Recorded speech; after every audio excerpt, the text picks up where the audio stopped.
What does it mean to have true conversion? You know, one of the ultimate goals of being a Christian is to be converted. But what does it mean for you to be converted? Does it mean that you go to Mass regularly?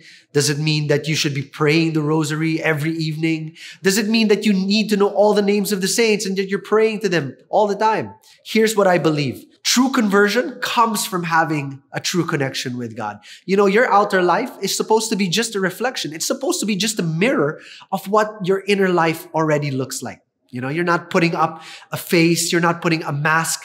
It's really who you are. One time Jesus said in the scripture when he was accusing the Pharisees of saying something, but then doing something different, he said, they honor me with their lips, but their hearts are far from me. And sometimes, you know, we do that. We go to church regularly, but what happens right after you come out of church? You know, you're cussing people here and there, left and right. You know, in the parking lot, you're getting mad at the person in front of you because they're so slow.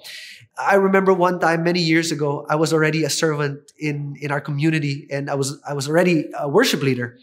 And then I happened to be playing basketball with a new group that I didn't know, people I didn't even know who they were.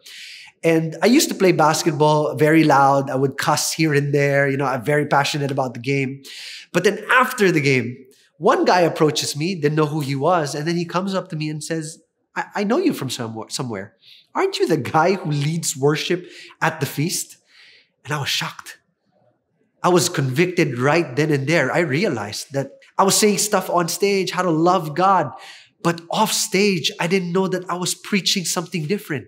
You know, I was honoring God with my lips, but my heart was still far from Him. I knew that I wasn't connected well with Him. That's when I knew that I wasn't converted yet. So that's my challenge for you this Lenten season. Stay connected to the source. You know, get connected to Jesus. Grow your inner life so you can learn how to love like Jesus and live like Jesus. If my heart has been deceived and has strayed from its singular vision of you, forgive me, Lord. Draw me away from earthen jars whose waters run dry, and lead me towards you, eternal fountain of all that is good.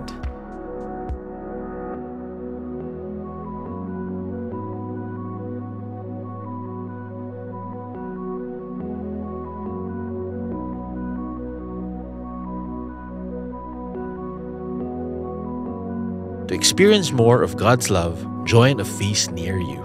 For feast locations, go to feast.ph.